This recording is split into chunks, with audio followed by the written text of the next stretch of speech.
There are two things that are very clear. If you've ever listened to any of our podcasts, watched any of our videos that ever met me or Joe in real life. One, I'm far funnier and far more attractive than Joe. And two, we love the Yakuza games.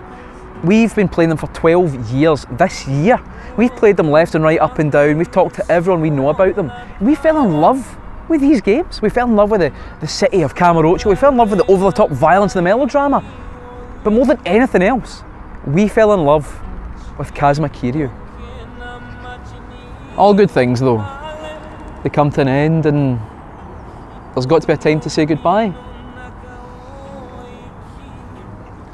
So let's say goodbye together.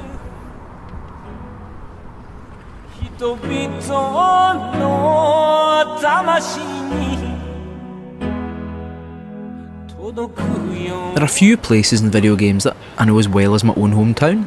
The PS2 Grand Theft Auto games, the tanker level of Metal Gear Solid 2, and Kamurocho. But this isn't your old dad's Kamurocho. Things have changed. Not only does it look the best it's ever looked, but in small and interesting ways, the city has changed.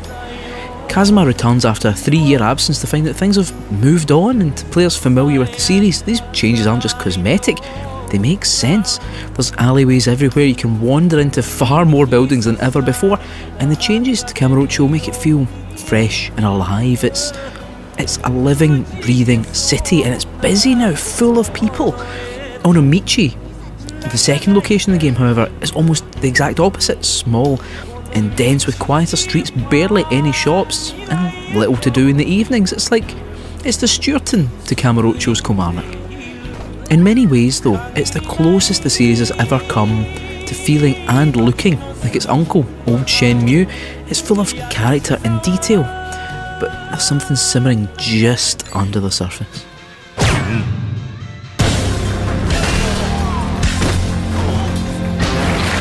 The Kamurocho isn't the only major change, and you realise that as soon as you throw your first punch. The combat system has, by and large, been the same throughout the series, with Zero and Kiwami being the kind of exceptions to the rule, but you'll feel the changes here straight away. Kazuma feels stronger, the punches and kicks feel heavier, and the impact of every blow is right there on the screen. Kazuma sends people flying, he's destroying things. It's glorious. And to be honest, you better get people flying fast, because this time the game really throws a lot of enemies at you, and changes to the weapon system will take you a while to get used to.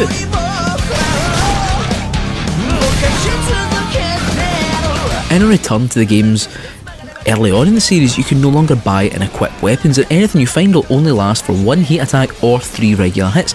In the harder encounters in the game, it really pushes you to learn more of your moves, and you'll need to learn to block more than any other Yakuza game. I certainly found that. As someone used to the series, I was definitely having to think more about counters and blocks than I ever have before.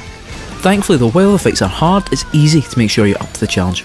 Every time you fight, eat or complete a side quest, you'll get different types of experience points, and you can invest these points to make Kazuma stronger, faster, increase his health, or you can learn new heat moves, fighting moves, or a vast number of extra skills like making you more popular in bars, or expanding Kazuma's big hungry belly. Talking about side quests and the distractions, Yakuza 6 really steps up to the plate. Sadly gone still is the hostess management sim from Zero, which was surprisingly popular, but in its place we find totally new diversions: managing a baseball team, making pals in a pub, and being the head of your own clan of fighters. The clan war side quests, where you battle in the streets in a light RTS style, is fun with some surprising depth, and introduce some of the most entertaining side characters in the game, with loads of references to Japanese wrestlers. It was wasted on me, but I'm sure others will be buzzing. While the baseball sim stuff left me a little confused, as I know absolutely nothing about the sport, making friends in the pub in Onomichi is amazing. It's a great example of the people who've made the game thinking about what Kazuma's priorities might be as an older man. He's not really got a lot of friends outside of the Yakuza, and this is a nice little place where he gets to get to know people and gets to help them out. I properly invested a lot of time in it and really loved it. On top of all of this, you've got loads of returning features such as the batting cages, the hostess clubs, and of course karaoke, but you've also got things like web chat, Puyo Puyo, and Virtua Fighter 5. It's a gift, this game, an absolute gift.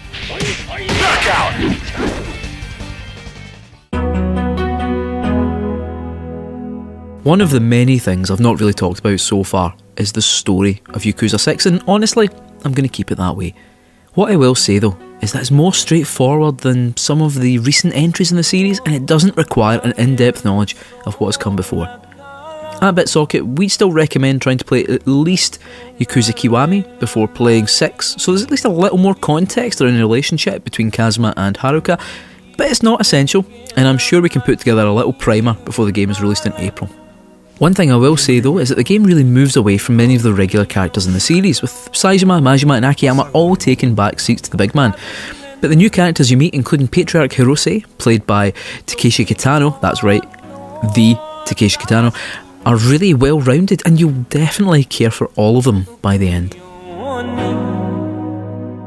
It's a rare thing to be so excited about something and absolutely dread it at the same time. It feels like now we don't really get the end of anything. As soon as the end credits roll up, there's talk about the next instalment, the sequel, the prequel, the spin-off. But when Yakuza team said this was going to be the last game to feature Kazuma Kiryu, I was scared. I was scared that it wouldn't do justice to the character, and I was scared that it would make it feel like these last 12 years meant nothing. Without spoiling anything, without going into detail, I'm satisfied with how the game ends. And to stand here today and say that I'm happy with it, I'm happy with closure, it's a gift.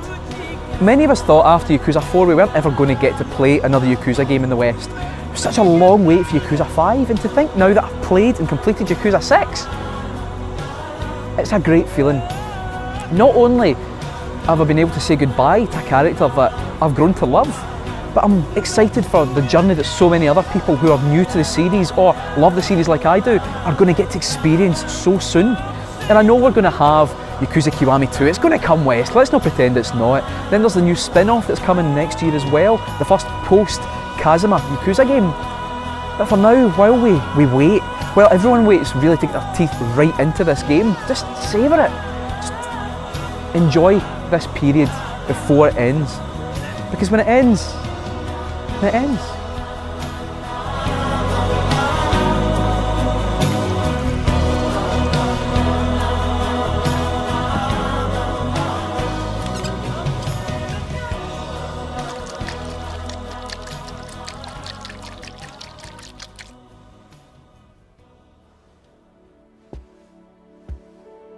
Yo, 待たせたな。